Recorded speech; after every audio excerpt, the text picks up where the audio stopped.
Good morning students, मैं Sanjay Pandey chemistry teacher आप सभी का स्वागत करता हूं। मैं उम्मीद करता हूं आप अच्छे होंगे। कैसे हैं आप लोग? अच्छे हैं? चलिए ठीक है, बहुत अच्छा।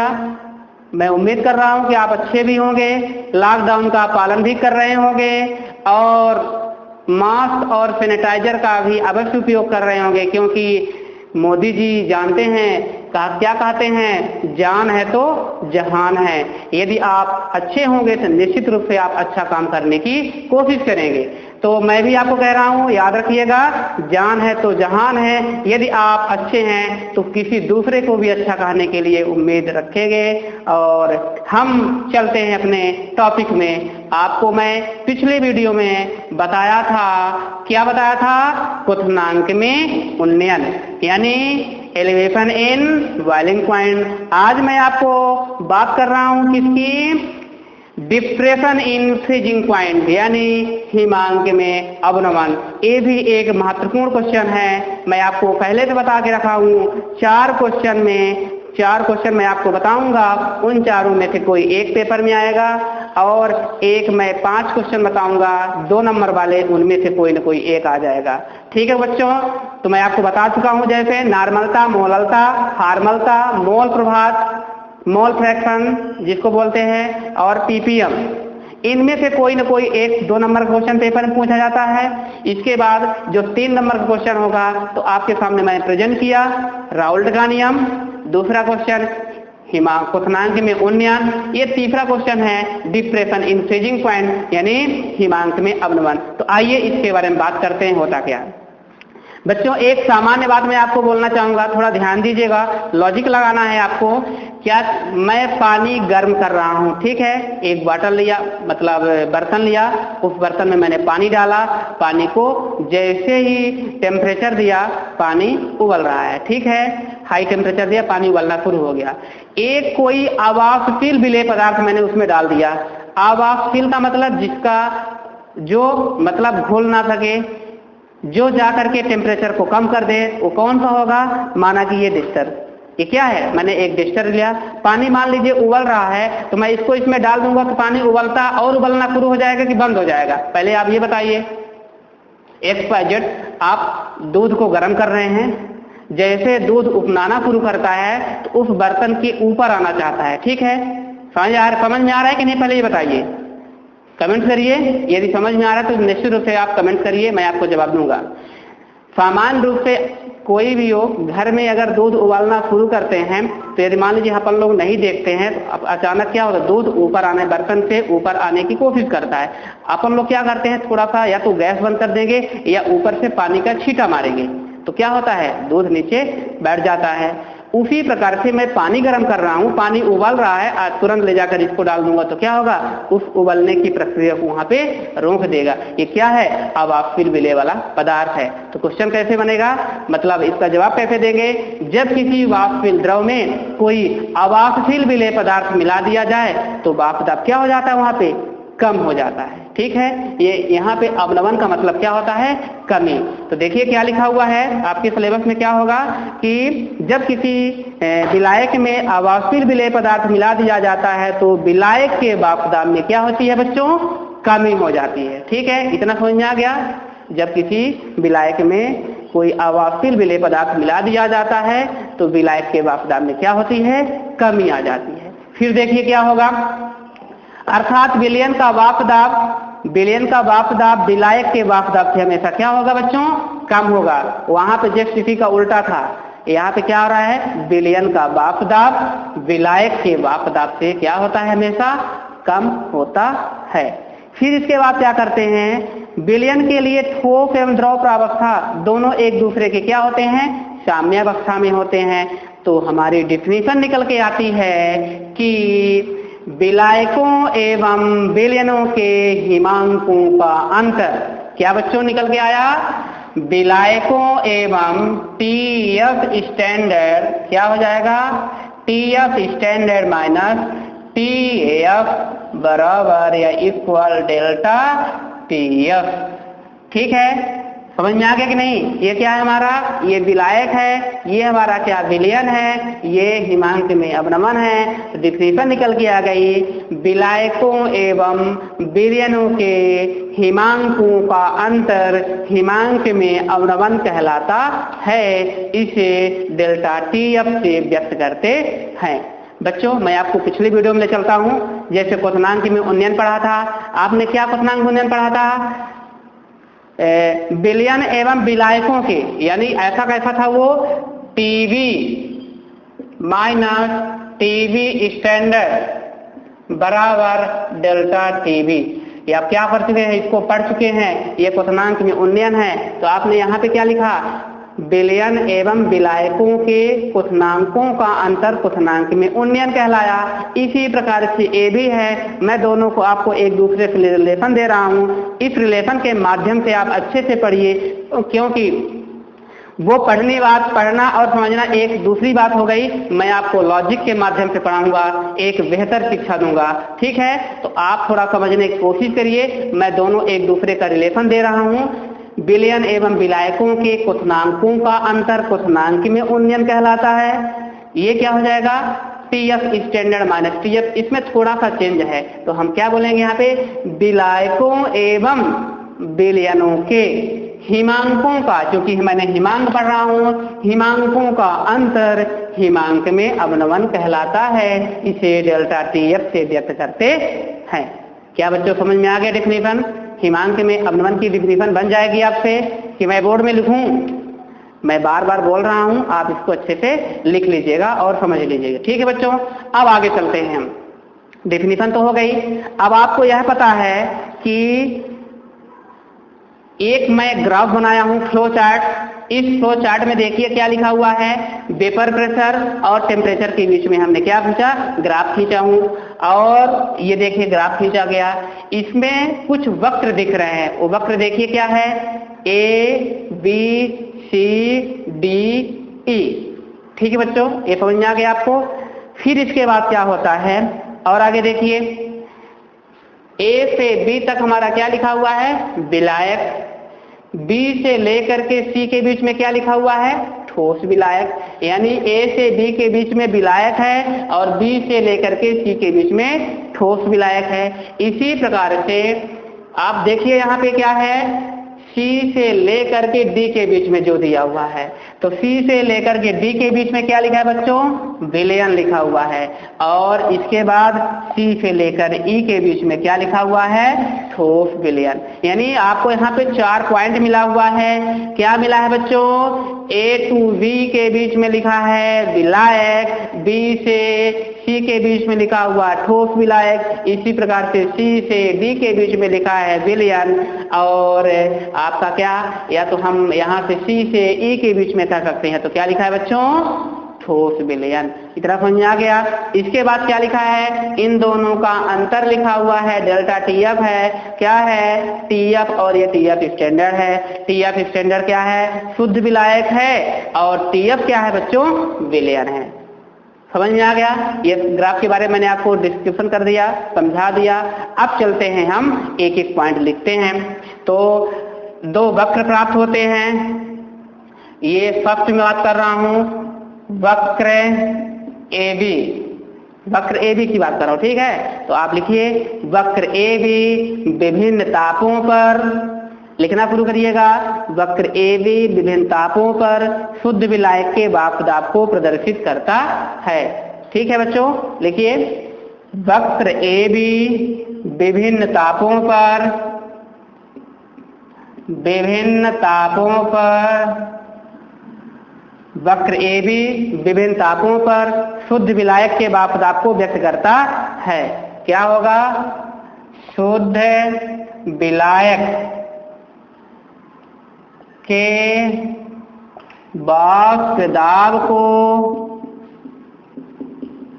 व्यक्त करता है। ठीक है बच्चों, फिर देखिए क्या लिखा है। इसके बाद क्या होगा? एक लास्ट में पॉइंट बता दीजिए। वक्र बीसी विभिन्न तापों पर ठोस विलायक के वाष्प दाब को व्यक्त करता है। लिख दीजिए वक्र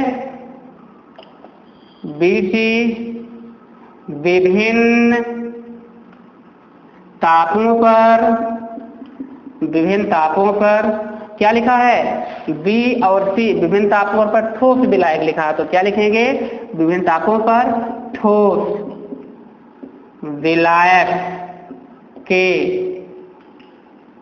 वाष्प दाब को व्यक्त करता है। समझ में आ रहा है बच्चों? क्योंकि आप देख लीजिए, मैं किसी भाषा तुम्हारे मतलब जो आपका ग्राफ बना है उसी शब्द का उपयोग कर रहा हूं, जितना ग्राफ में लिखा हुआ है वही मैं यहाँ पे लिख दिया। वक्र ए बी विभिन्न तापों पर शुद्ध विलायक के वाष्प दाब को व्यक्त करता है, तो ये हो गया। और वक्र बी सी विभिन्न तापों पर, आप चाहे इसको पहला पॉइंट ले लीजिए और इसको दूसरा पॉइंट ले लीजिए, पहले में ही ए नंबर में पहला पॉइंट आपका ये हो गया, दूसरा पॉइंट आपका इसको ले लीजिए। वक्र बी सी विभिन्न तापों पर ठोस विलायक के वाष्प दाब को व्यक्त करता है। 2 पॉइंट समझ में आया आपको? आप नोट करके दिएगा। फिर इसके बाद भी एक थोड़ा उसमें और बचा हुआ है, तो उसमें और क्या लिख सकते हैं आप, बिंदु बी पर विलायक का हिमांक टीएफ स्टैंडर्ड को व्यक्त करता है। देखिए बिंदु बी यही है, टीएफ यह है, तो क्या लिख देंगे, बिंदु बी पर, तीसरा पॉइंट, दूसरा पॉइंट वो हो गया, बिंदु बी पर क्या लिखा है, बिंदु बी पर क्या लिखा है बच्चों, शुद्ध विलायक का हिमांक, बिंदु बी पर शुद्ध विलायक का हिमांक क्या लिखा है, टीएफ स्टैंडर्ड को व्यक्त करता है। आगे समझ बच्चों, मैंने पहले वक्र के बारे में बता दिया। वक्र ए में कितने पॉइंट हैं, 3 पॉइंट है। कौन कौन, वक्र ए बी विभिन्न तापों पर शुद्ध विलायक के वाष्प दाब को व्यक्त करता है, वक्र बी सी विभिन्न तापों पर ठोस विलायक के वाष्प दाब को व्यक्त करता है, तथा वक्र ए बी में ही बिंदु बी पर शुद्ध विलायक, क्या बोलेंगे, बिंदु बी पर शुद्ध विलायक का हिमांक टीएफ स्टैंडर्ड को व्यक्त करता है। आप वक्र ए खत्म हो चुका है। फिर चलिए वक्र बी की बात करता हूं, ठीक है। ये वक्र ए है, लिख देना तो आप लिख सकते हैं, क्या लिखेंगे, वक्र ए में 3 पॉइंट था, कौन कौन सा, 1 पॉइंट, 2 पॉइंट, 3 पॉइंट। इसमें चलिए थोड़ा वक्र बी सी में क्या करते हैं, वक्र बी में क्या होगा, देखिए ये कहाँ है वक्र बी, डी और सी है, तो लिखिए इसको भी लिख लीजिए। वक्र डीई विभिन्न तापों पर विलयन के वाष्प दाब को व्यक्त करता है। वक्र डीई, पहले यहां से यहां तक की बात करिए, फिर यहां से यहां तक की बात करिए, तो लिख दीजिए वक्र डीई विभिन्न तापों पर क्या लिखा है, वक्र डीई विभिन्न तापों पर विलयन के वाष्प दाब को व्यक्त करता है, विलयन के वाष्प दाब को व्यक्त करता है। ठीक है बच्चों, समझ में आ रहा, व्यक्त करता है। अब क्या बचा, दूसरा पॉइंट में क्या लिख दीजिए, तथा, क्या लिखेंगे, तथा बिंदु ई विलयन के हिमांक टीएफ को व्यक्त करता है, तथा बिंदु ई विलयन के हिमांक टीएफ को व्यक्त करता है। चलो बच्चों, मैं आपको लिख भी दिया, आप अच्छे से समझ गए होंगे, ठीक है। इसमें कुछ नहीं है, 2 पॉइंट आपको इसमें याद रखना है। अब आगे चलते हैं। आपको तो इतना पता हो गया ना कि टीएफ क्या है, टीएफ स्टैंडर्ड क्या है और डेल्टा टीएफ क्या है। ठीक है बच्चों, समझ में आ गया, ठीक है। मैं इसको मिटा रहा हूँ, मिटा दूं, फिर इसके बाद मैं आपको सॉल्व करता हूँ। कुछ है नहीं इसमें, अगर आपको दिक्कत हो मैं पुनः बोल देता हूँ। वक्र ए बी विभिन्न तापों पर शुद्ध विलायक के वाष्प दाब को व्यक्त करता है, तथा वक्र बी सी विभिन्न तापों पर ठोस विलायक के वाष्प दाब को व्यक्त करता है, तथा बिंदु बी पर क्या है, शुद्ध विलायक का हिमांक टीएफ स्टैंडर्ड को व्यक्त करता है। ये वक्र ए खत्म हो चुका। वक्र बी में देखिए क्या होगा, वक्र डीई विभिन्न तापों पर विलयन के वाष्प दाब को व्यक्त करता है, तथा बिंदु ई पर टीएफ TF मतलब विलयन का हिमांक, विलयन के हिमांक TF को व्यक्त करता है। अब आगे आपका आ गया TF standard minus TF equal to delta TF। इसको मैं मिटा रहा हूं बच्चों, ठीक है, नोट कर लेंगे आप। अब आगे सॉल्व करिए, सूत्र को फॉर्मेशन करना है। फॉर्मेशन ऑफ फार्मूला, कैसे फार्मूला को हम फॉर्मेशन करते हैं चलिए देखते हैं। तो क्या होगा बच्चों, देखिए इतना तो सॉल्व कर लिया। अब आगे आपको लिखना है प्रयोगों के आधार पर पाया कि, लिखिए प्रयोगों के आधार पर पाया कि, क्या पाए हैं, प्रयोगों के आधार पर पा गए हैं, तो बताइए delta TF is proportional M, delta TF is directly proportional small m। ठीक है बच्चों, ये डेल्टा TF है क्या और M क्या है, बच्चों समझ में आ गया होगा। Delta TF directly proportional small m है, स्मॉल m जो होता है विलयन की मोललता है, डेल्टा TF क्या है, हिमांक में अवनमन। सॉल्व करिए, कोई ना कोई, मैंने आप बताया था ना कि आपको यहाँ पे कोई ना कोई स्थिरांक आएगा, तो यहाँ पे आ गया है delta TF equal to KF into M। आया समझ में, क्या निकल के आया, delta TF equal to KF into M, जहाँ वेयर TF इक्वल क्या होगा, KF इक्वल क्या होगा, स्मॉल m क्या होगा। तो लिख लीजिए delta TF equal equal to, depression is freezing point हो जाएगा, यानी हिमांक में अवनमन। इसके बाद क्या होगा बच्चों, हिमांक में अवनमन के बाद KF क्या होगा, विलयन की, KF को क्या बताएंगे आप, मोलल अवनमन स्थिरांक क्या होगा, मोलल अवनमन स्थिरांक। इसके बाद क्या हो जाएगा, विलयन की मोललता। फिर इतना समझ में आ गया। अब आगे सॉल्व करिए, यदि m बराबर 1 हो तो, यदि m इजिकल टू 1 हो तो डेल्टा TF इजिकल टू क्या होगा, KF। ठीक है बच्चों, ये आपका फार्मूला निकल के आ गया, प्रूव दैट। यानी मैंने इसको क्या किया, delta TF equal to KF की मैंने क्या किया, प्रूव कर दिया। तो आप देखिए, अब आपको समझना हो तो आप समझ सकते हैं। पुनः एक बार देख लीजिए, ये हमारा ग्राफ है, इस ग्राफ की सहायता से दो मैंने वक्र निकाला। दो वक्र का नाम क्या है, वक्र A और वक्र B।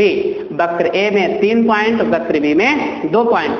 वक्र A में 3 पॉइंट कौन कौन से हैं, वक्र A भी विभिन्न तापों पर शुद्ध विलायक के मापदाब को व्यक्त करता है, वक्र BC विभिन्न तापों पर ठोस विलायक के मापदाब को व्यक्त करता है, तथा बिंदु B पर हिमांक क्या है वो, इसको बोलेंगे विलायक का हिमांक TF स्टैंडर्ड को व्यक्त करता है। वक्र खत्म। वक्र B में देखिए, वक्र B, वक्र DE विभिन्न तापों पर विलयन के मापदाब को व्यक्त करता है। और वक्र, इसको आप लिखना चाहते हैं इसको भी लिख सकते हैं, वक्र EC विभिन्न तापों पर ठोस विलयन के मापदाब को व्यक्त करता है, ठीक है, तथा बिंदु E पर विलयन का हिमांक TF को व्यक्त करता है। इतना हो गया। इसके बाद आप क्या लिख देंगे, प्रयोगों के आधार पर पाया कि delta TF is directly proportional small m के। स्मॉल m क्या है, विलयन की मोललता है। डेल्टा TF क्या है, विलयन का हिमांक में अवनमन है। इसको मैंने सॉल्व किया तो देखिए क्या निकाल गया, delta TF equal to KFM। मैंने बताया था कोई ना कोई एक स्थिरांक आएगा, मैं यहाँ पे पढ़ रहा हूँ फ्रीजिंग पॉइंट, तो मैंने एफ का यूज किया। इसके पहले वाले वीडियो में आपको पूर्णांक में उन्नयन पढ़े थे, तो आप क्या पढ़े थे, आप एलिवेशन इन बॉइलिंग पॉइंट यानी बी का यूज कर लिया था, यहाँ पे एफ का यूज कर दिया। इसके बाद मैंने बताया है क्या, टी एफ क्या है, डेल्टा टी एफ क्या है, के एफ क्या है, एम क्या है। तो टी एफ इजिकल टू विलयन हिमांक में अवनमन, अवनमन का मतलब कमी, मैं आपको बताया था इसके पहले। के एफ क्या हो जाएगा, मोलल अवनमन स्थिरांक। एम क्या है, विलयन की मोललता। यदि एम इजिकल टू 1 हो तो delta T F equal to K F. Proof कर दिया मैंने। डेफिनेशन आपके सामने लिखी हुई है, इसके सामने आप इसको पढ़ सकते हैं। विलायकों एवं विलयन के हिमांकों का अंतर हिमांक में अवनमन कहलाता है। इसे डेल्टा टी एफ से व्यक्त करते हैं। तो आप बच्चों डिस्प्रेशन इन फ्रीजिंग पॉइंट के बारे में मैंने आपको बताया। इसके बाद क्या होगा, इसके बाद दूसरा क्वेश्चन आता है कि हिमांक में अवनमन द्वारा विलय के अणुभार की गणना। तो हिमांक में अवनमन द्वारा विलय के अणुभार की गणना को आप क्या करिए, इसको चलिए सॉल्व करते हैं, इसको भी थोड़ा सॉल्व करते हैं। विलय के अणुभार की गणना को सॉल्व करते हैं। तो हिमांक में अवनमन द्वारा विलय के अणुभार की गणना के बारे में हम सॉल्व करेंगे। तो बच्चों क्या समझ में आया आपको, क्या समझ में आ गया, कोई कमेंट करो, क्योंकि मैंने इसको बहुत अच्छे से बताया और लॉजिक के माध्यम से पढ़ाया। तो मैं उम्मीद करता हूँ कि आप अच्छे से समझ गए होंगे और आपके लिए इस वीडियो को आप अगर देखेंगे तो आप थोड़ा खुश नजर आएंगे। लॉकडाउन चल रहा है और लॉकडाउन का पालन करते रहिए, पढ़ते भी रहिए, अच्छा खाना भी खाइए। आपको तो मजा आता होगा बच्चों, क्यों, क्योंकि लॉकडाउन है और आप 11वीं का पेपर नहीं दे पाए होंगे तो कहते होंगे बहुत अच्छा आया, बिना पेपर दिए मैंने पास हो गया, ऐसा ही नसीब में पुनः मिलता रहे। तो बच्चों खुश भी रहिए, अच्छे से रहिए और इसी तरह उम्मीद करते रहिए। लेकिन आपको आगे कुछ करना है, आगे कुछ करना है तो आप अपने पढ़ाई से चोरी मत करना। आप अच्छे से पेपर देने की कोशिश कीजिए, अच्छा पढ़ेंगे तो अच्छा से अच्छा रिजल्ट आएगा। चलिए, शासन तो चाह रहा है कि बच्चा पेपर न देने पाए, पास हो जाए। आप जानते होंगे पहले बेस्ट ऑफ 5 था, अब इस वर्ष क्या कर दिया, बेस्ट ऑफ 4 कर दिया। तो पेपर पास होना अलग बात है, नॉलेज होना अलग बात है। तो आप पास होने के लिए नहीं बल्कि अपने नॉलेज के लिए पढ़ रहे हैं। चलिए बच्चों हम दूसरे पॉइंट की बात करते हैं। क्या होगा दूसरा पॉइंट, हिमांक में अवनमन द्वारा, लिख लीजिए क्वेश्चन, हिमांक में अवनमन द्वारा विलय के अणुभार की गणना। लिख लीजिए, हिमांक में अवनमन द्वारा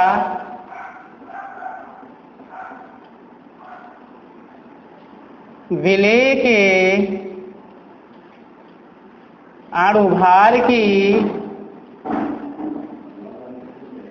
अणुभार की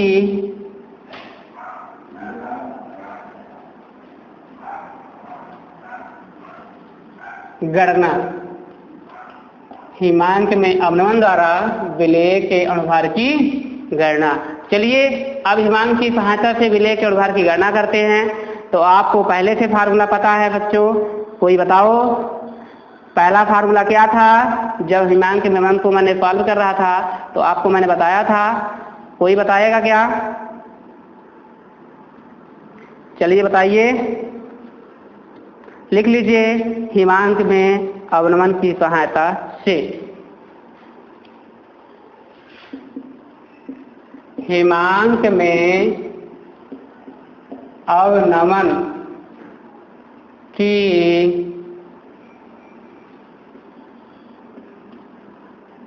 सहायता से। क्या है आपका सूत्र, कोई बताओ, अभी मैंने सॉल्व किया था, delta T F equal to K F M. ये क्या, इक्वेशन नंबर फर्स्ट, ठीक। फिर आगे लिखिए, अकॉर्डिंग टू मोलरिटी यानी कि मोललता के द्वारा। आप लिख लीजिए विलयन की मोललता से, विलयन की मोललता से। तो स्मॉल m इक्वल टू, सूत्र कोई बताएगा? कमेंट कीजिए। यदि आपको मोललता का फार्मूला पता है तो आप बताइए, क्योंकि मैं बार बार बोल रहा हूं कि जब तक फार्मूला आप याद नहीं करेंगे तो कोई भी न्यूमेरिकल सॉल्व नहीं कर पाएंगे।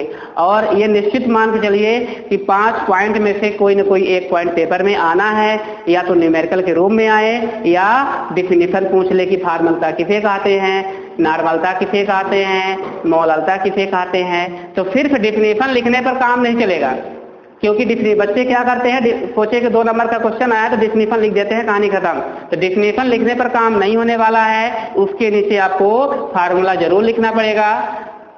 क्योंकि आपको मैं एक बात बताना चाहूंगा, बच्चा सोचता है कि हमने कॉपी में पूरा लिख के आ गया, और जब पता चला सप्लीमेंट्री हो गया तो क्यों हो गया? उसका कारण सिर्फ यही है कि आप पता नहीं उर्दू फारसी लिख के चले आए हैं, पेपर में पहला क्वेश्चन लिखे, इसके बाद उसका फुरू लिख दिए ऊपर का, सोचे कि कॉपी चेक नहीं होती है तो लिख देते हैं।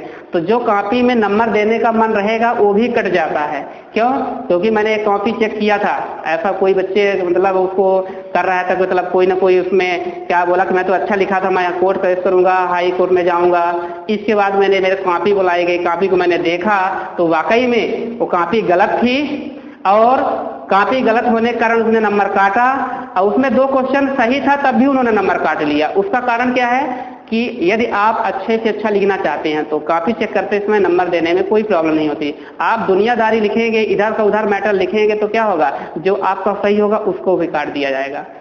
और ये भी आप मानते हैं कि यदि कोई टीचर कॉपी चेक किया है तो दूसरा कॉपी अगर टीचर चेक करेगा तो बच्चे की बात नहीं मानेगा, बल्कि टीचर की ही बात मानेगा। क्यों?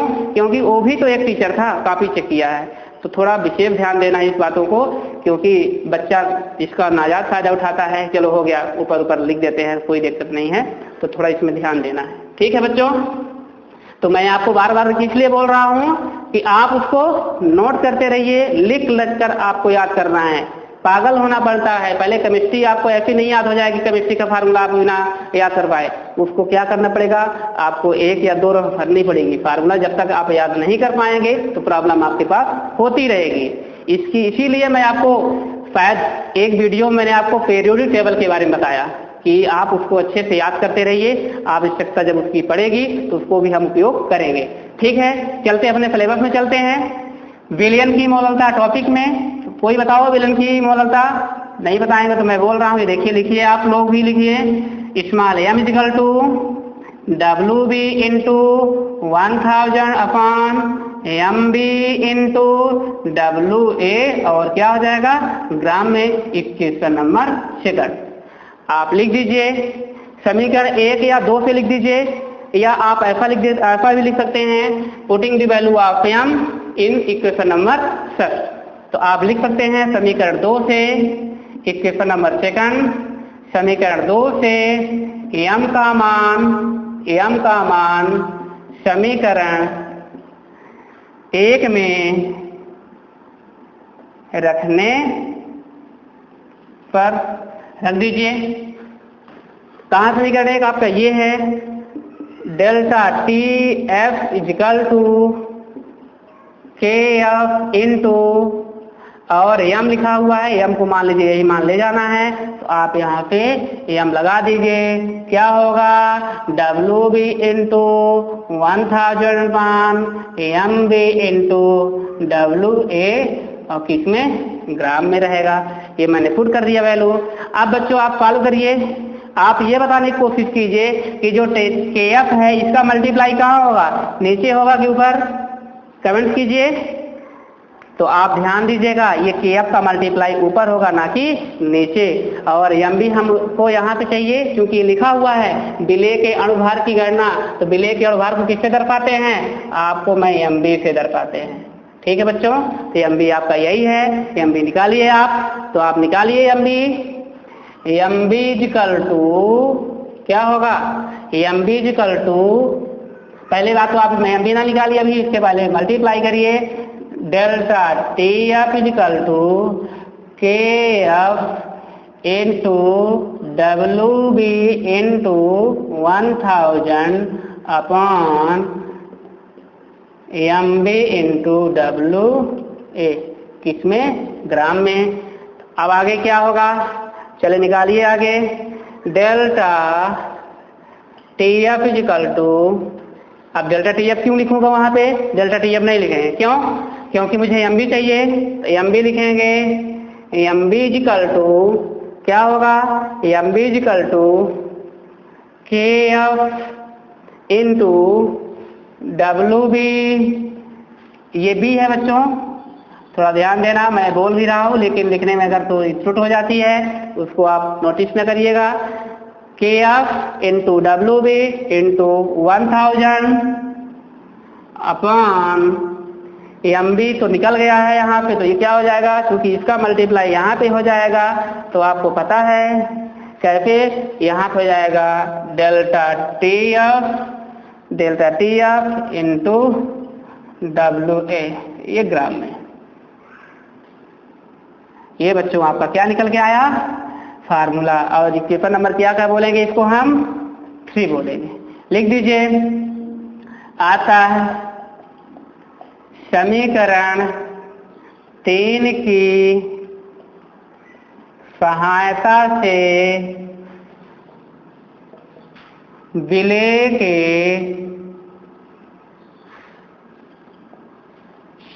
अणुभार की गणना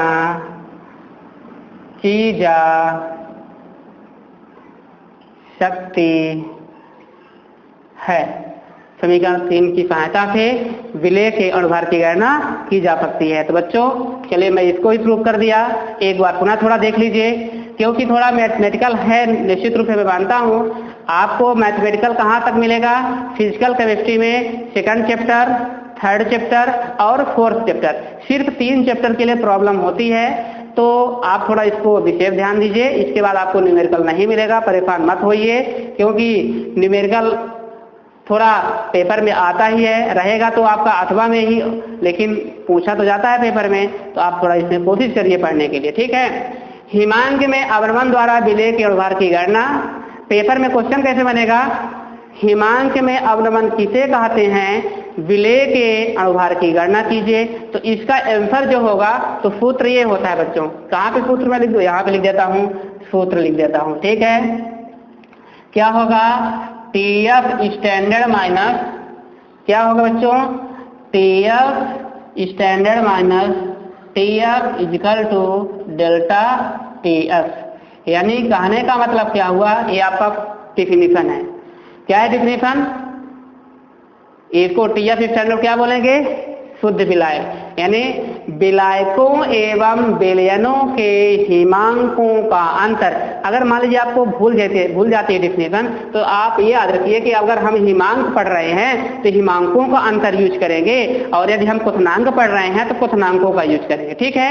हिमांक का पढ़ रहे हैं तो हिमांकों का, और क्वथनांक पढ़ रहा हूं तो क्वथनांकों का, ठीक है, इतना याद रखना है, बाकी कुछ नहीं। फिर देखिए, विलायकों एवं विलयनों के हिमांकों का अंतर हिमांक में अवनमन कहलाता है, इसे डेल्टा टी एफ से व्यक्त करते हैं। इसके बाद आप डायरेक्ट में आ जाइए, हिमांक में अवनमन की सहायता से delta T F equal to K F M, तो आ गया पहला फर्स्ट इक्वेशन। 2nd इक्वेशन में देखिए, विलयन की मोललता से, विलयन का मोललता का फार्मूला क्या हो जाएगा, W B upon M B into W A और 1000, ये 1000 यहाँ पे मल्टी होएगा तो मल्टीप्लाई इसका ऊपर ही होगा।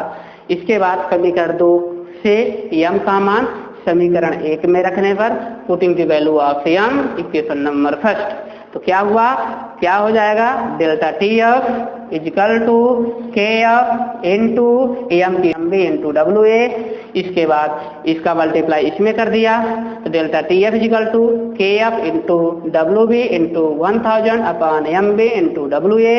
इससे हमने एम बी बाहर कर लिया, तो इसका वहां पे चला जाएगा मल्टीप्लाई, तो क्या हो जाएगा, M B equal to K F into W B into 1000 upon delta T F into W A gram में। इक्वेशन नंबर 3 निकल के आ गया, और इक्वेशन नंबर 3 की सहायता से विलेय के अणुभार की गणना की जा सकती है। तो मैंने आपको क्या बताया आज बच्चों, बताइए, हिमांक में अवनमन पढ़ाया, और हिमांक में अवनमन के साथ विलेय के अणुभार की गणना भी करवा दिया गया। तो अब आप फिर मैं उम्मीद करता हूँ कि आप घर में अच्छे से रहिए, पढ़िए, समझिए और यदि मेरा ये वीडियो आपको अच्छा लगता है तो अपने मित्रों को भी भेजिए, क्योंकि लॉकडाउन का पालन अवश्य कर रहे हैं तो आपके मित्र भी हो सकता है लॉकडाउन का पालन कर रहे हो, तो उनको भी भेजिए। लाइक करिए, सब्सक्राइब करना लगता है आप लोग भूल जाते हैं, तो आप सब्सक्राइब करिए, अपने मित्रों को बताइए कि इसको सब्सक्राइब करें। ज़्यादा से ज़्यादा आप व्यूज देखेंगे तो आपके समझ में भी आएगा। आप थोड़ा सा मान लीजिए आधा 15 मिनट 10 मिनट आप देखें और इसके बाद बंद कर दिए तो आपको समझ में नहीं आएगा। तो जब आप पूरा देखेंगे तब आपके क्या हो जाएगा, पूरा समझ में आएगा। तो आपसे मैं उम्मीद करता हूँ कि आप इसको देखिए, समझिए और अगर मान लीजिए आपके पास समझ में नहीं आता है तो उसी लिंक में नीचे डिस्क्रिप्शन बॉक्स लिखा रहता है और वहाँ पे आप कमेंट करेंगे तो हम आपके क्वेश्चन का जवाब देंगे। ठीक है, समझ में आ गया नहीं ये बताइए पहले? समझ में आ गया, क्योंकि बच्चा सामने रहता है तो क्वेश्चन पूछ सकता है और आपको तो अब और दूर बहुत दूर मेरे से हैं, आप नीचे कमेंट तो कर देना है कि बच्चे सर यहाँ पे नहीं समझ में आया, यहाँ पे बता दीजिए। शायद आज एक छात्र नए स्टूडेंट लाइव क्लास में दिख गए थे, वो कह रहे थे कि मेरे को फर्स्ट नोट चाहिए, तो मैं उसको दे दूंगा। तो दूंगा कैसे, जब उसका नंबर और नाम पता चल जाएगा तभी तो इसके बाद वो अपना नाम नंबर भेज देंगे, हम उसको जरूर अवश्य प्रोवाइड कराएंगे आपको, जो पिछला छूटा होगा वो भी। और आगे आने वाले समय में आपका टेस्ट भी लूंगा, ये 2-3 दिन बाद लेक्चर खत्म हो जाएगा तो आपका सेकंड चैप्टर भी कंप्लीट हो जाएगा। आप इसको पढ़ें और समझें, अच्छे रहें। तो समझ में आ गया बच्चों, कोई बताइए? ठीक है, तो आज के लिए इतना ही। नेक्स्ट वीडियो में बताएंगे आपको क्या, बर्कले हार्टले विट। तो thank you for watching students.